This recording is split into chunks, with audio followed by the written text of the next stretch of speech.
दूसरा कुरिन्थियों 12 अध्याय। पौलुस का दिव्य दर्शन और दुर्बलता।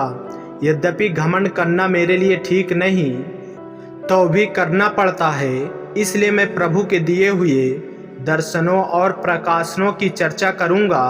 मैं मसीह में एक मनुष्य को जानता हूँ। 14 वर्ष हुए कि न जाने दें सहित न जाने दें रहित परमेश्वर जानता है, ऐसा मनुष्य तीसरे स्वर्ग तक उठा लिया गया।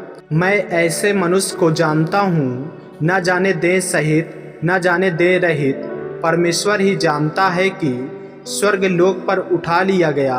और ऐसी बातें सुनी जो कहने की नहीं और जिनका मुंह पर लाना मनुष्य को उचित नहीं।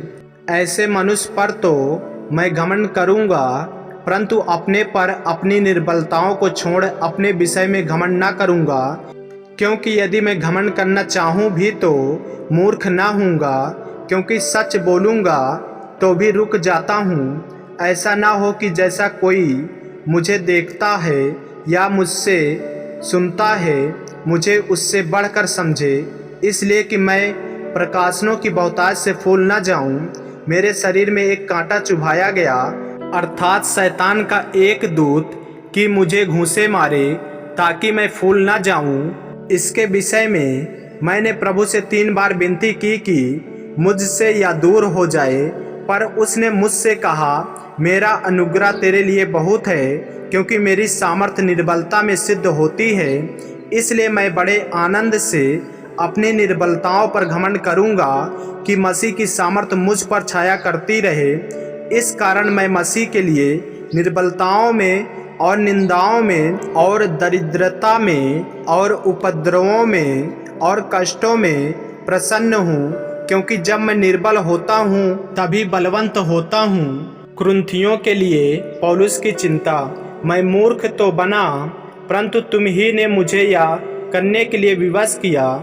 तुम्हें तो मेरी प्रशंसा करनी चाहिए थी, क्योंकि यद्यपि मैं कुछ भी नहीं तो भी उन बड़े से बड़े प्रेरितों से किसी बात में कम नहीं हूँ। प्रेरित के लक्षण भी तुम्हारे बीच सब प्रकार के धीरज सहित चिन्हों और अद्भुत कामों और सामर्थ्य के कामों से दिखाए गए। तुम कौन सी बात में दूसरी कलीसियाओं से कम थे? केवल इसमें कि मैंने तुम पर अपना भार न डाला। मेरा यह अन्याय क्षमा करो।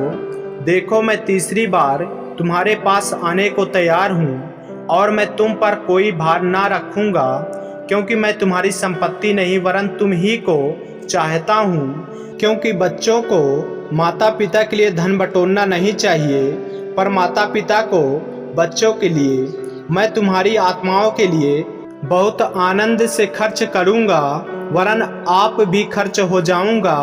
क्या जितना बढ़कर मैं तुमसे प्रेम रखता हूँ, उतना ही घटकर तुम मुझसे प्रेम रखोगे? ऐसा हो सकता है कि मैंने तुम पर बोझ नहीं डाला, परंतु चतुराई से तुम्हें धोखा देकर फंसा लिया। भला जिन्हें मैंने तुम्हारे पास भेजा, क्या उनमें से किसी के द्वारा मैंने छल करके तुमसे कुछ ले लिया?